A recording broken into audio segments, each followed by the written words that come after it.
안녕하세요. C 플러스 인터내셔널의 현학부입니다. 반갑습니다. 2017년도 피디 개정편에 대한 이야기를 이제 해드리고 있는데요. 오늘이 8번째 시간입니다. 처음 동영상을 보시는 분들을 위해서 말씀드리면 피디 2017년도 개정편에 대한 이야기는 총 13차례에 걸쳐서 말씀드릴 거고요.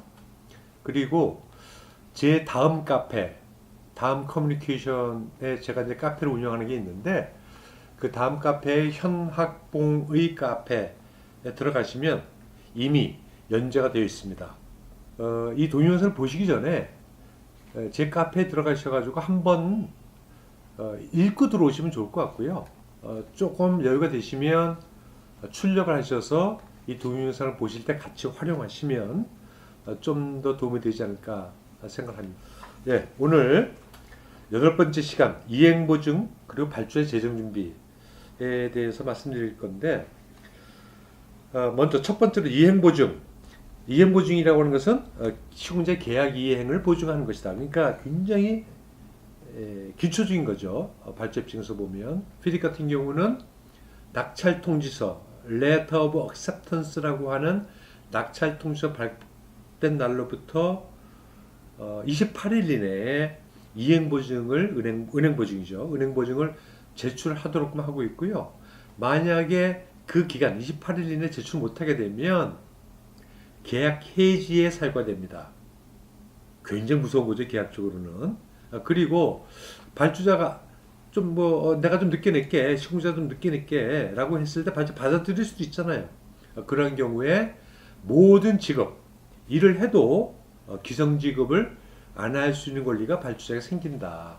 그러니까 이행보증 같은 경우는 피디에 있어서는 굉장히 기초적인 그런 시공자의 의무이고 그 의무는 무조건 해야 된다. 이렇게 이해를 하시면 되겠습니다.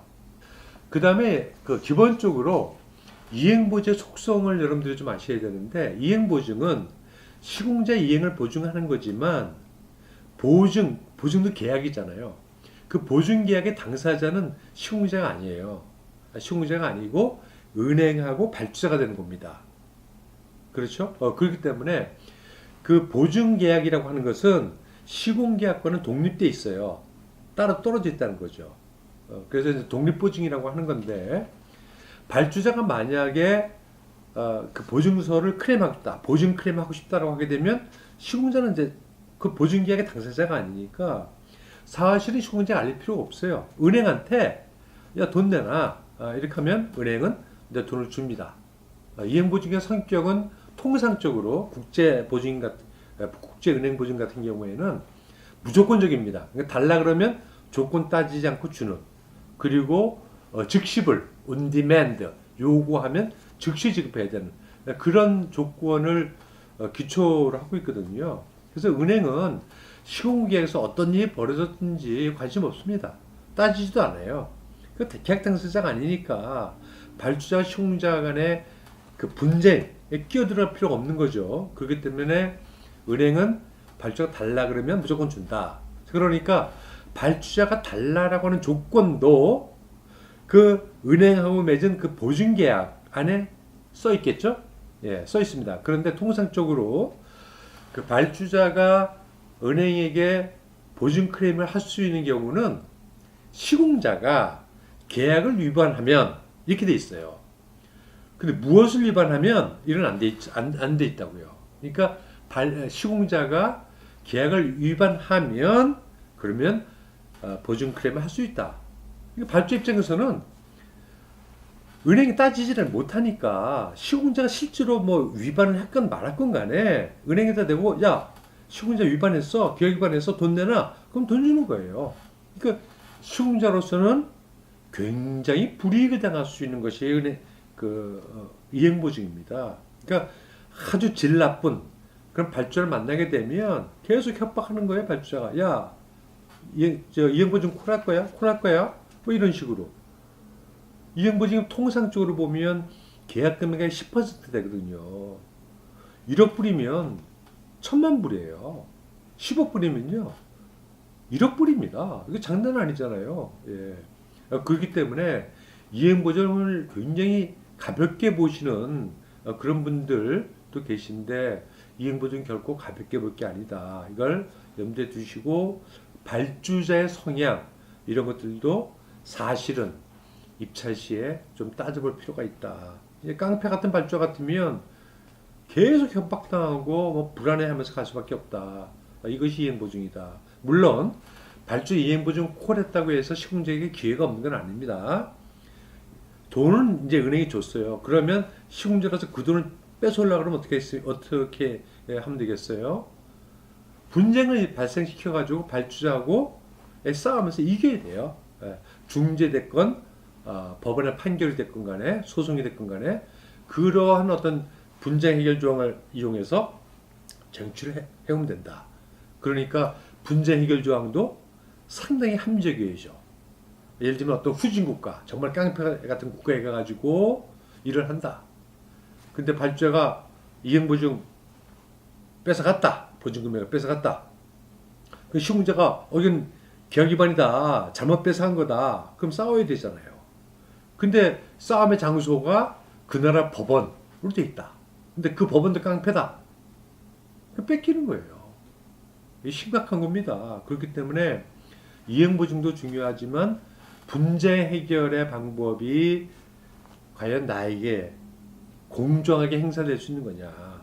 이것도 상당히 염려해서 주목해 봐야 될 요소 중에 하나다. 그래서 피딕 같은 경우에는 1999년 판부터 이행보증을 클레임할 수 있는, 발주자가 클레임할 수 있는 조건들을 아예 정해놨어요. 그런데 그 조건을 보시면 발주자가 마음먹으면 할 수 있습니다. 그리고 아까 말씀드렸듯이 시공계약에 이행보증 콜하시는 조건이 한정돼 있다 하더라도 발주자는 이행보증을 청구할 때는 어떻게 돼요? 보증계약을 근거로 하는 거거든요. 그러니까 보증계약을 근거로 하면 되는 거예요. 근데 보증계약은 뭐야? 시공자가 계약 위반을 했다라고 하는 말만 하면 돈 주게 돼 있다. 그러니까 사실상 보증 클레임을 할 때는 시공계약 조건이 무용지물이 될 수 있다.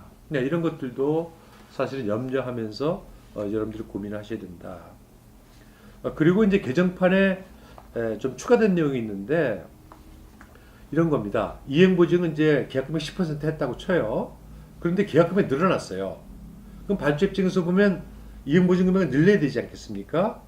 그러면 그런 경우에 적용될 수 있는 조건이 있어야 되는데 99년 판에는 이제 그런 것들이 없었다.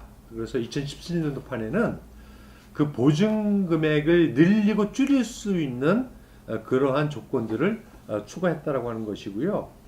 그런데 이제 보증 계약 금액이 1원 늘어났다. 1% 늘어났다. 2% 늘어났다. 이런 경우마다 이행보증 금액을 늘리는 것은 좀 불합리하잖아요. 그래서 이행보증을 늘릴 수 있는 조건을 어떻게 했냐면 베리에이션으로 인해서 계약금이 증감된 것만을 대상으로 하자. 이런 겁니다. 그리고 그 증감 금액이 낙찰 계약 금액, 낙찰 통지서에 써져 있는 그 금액은 낙찰 계약 금액이라고 하거든요. Accepted Contract Amount. 그 금액의 20% 이상이 되는 경우, 그런 경우에만 이행보증을 증감시킬 수 있는 것으로 하자. 이렇게 정해놓고 있습니다. 그 다음에 이제 그 발주자의 재정 준비에 대한 건데요. 발주자 재정 준비라고 해서 뭐냐면 이행보증에 대응하는 거예요. 이행보증이라고 하는 것은 시공자의 의무를 보장받기 위한 거잖아요. 그럼 시공자도 보장받아야 될 게 있죠? 돈. 그 대가죠. 대가를 보증받아야 되는데 그 보증받으려고 그러면 시공자와 마찬가지로 발주자가 지급보증을 해야 되잖아요. 근데 현실 계약이 있어서 발주자가 지급보증하는 경우는 거의 없어요. 그래서 피딕이 생각해낸 게 발주자 지급 재정 준비라고 하는 거예요. 이건 뭐냐면 은행 보증이 되는 게 아니고요. 발주자가 자기가 지급할 수 있다. 대가를 지급할 수 있다. 그러니까 계약 금액을 내가 너한테 줄 수 있다. 입증만 하면 된다. 이것이 이제 발주자 재정 준비와 관련된 조항의 내용입니다. 문제는 뭐냐면 발주자가 그 보여주면 되는데 만약 못 보여줬다. 이랬을 경우에는 시공자에게 공사를 중단할 수 있는 권한, 그리고 극단적인 경우에는 계약을 해지할 수 있는 권한을 시공자에게 주고 있는 것이 피디계약 조건입니다. 그러니까 발주로서는 상당히 불만이죠. 근데 불만임에도 불구하고 이 발주 재정 준비를 못 없애는 게, 뭐 없앨 수도 있겠지만 없애면 이제 시공자가 어떻게, 입찰자들이 어떻게 생각하겠어?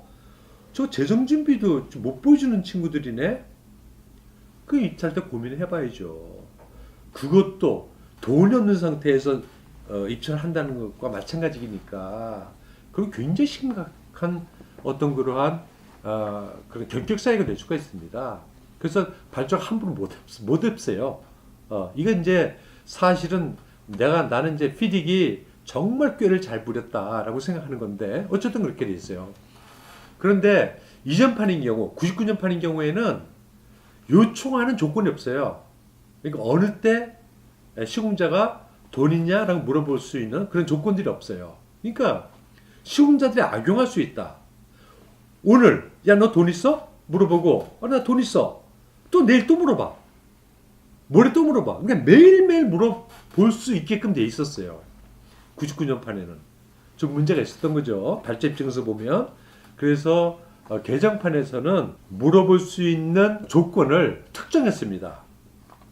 그 특정된 내용이 어떤 거냐면 어떤 하나의 베리에이션이 낙찰 계약 금액보다 10% 이상 클 때, 또는 누적된 베리에이션이 누적 금액이 아까는 하나였고 누적된 베리에이션 금액이 그 낙찰 계약 금액에 보다 30%보다 큰 경우, 이런 경우에는 돈 있냐 이렇게 물어볼 수 있다. 그 다음에 이제 발주가 실질적으로 지급돼야 될 금액을 지급 못한 경우, 그건 당연히 의심해 봐야죠. 돈인지 없는지. 그런 경우. 그 다음에 이제 발주자가 자기 은행에 돈 있다고 보여줬었는데 지금 의심스러운 거예요. 이 친구도 진짜 은행 돈을 그대로 갖고 있는지. 그런 경우에도 발주자에게 요청할 수가 있다. 그래서 발주자에게 너 돈 있니? 너 돈 줄 수 있냐? 이렇게 물어봤을 때 발주 어떻게 되냐면 28일 이내에 보여줘야 됩니다. 내가 돈 있다.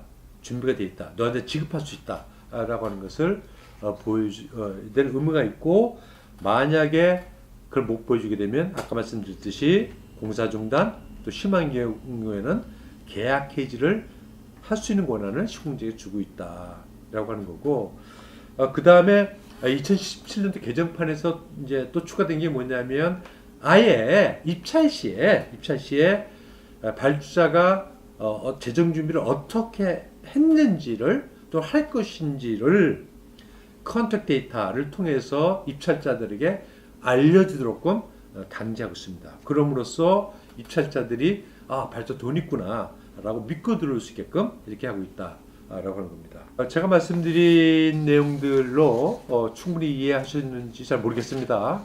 혹시 뭐 좀 설명 부족하다, 또 잘 모르겠다고 하시면 밑에 쭉 내려가셔서 댓글로 알려주시면 제가 성심성의껏 알려드리도록 하겠습니다.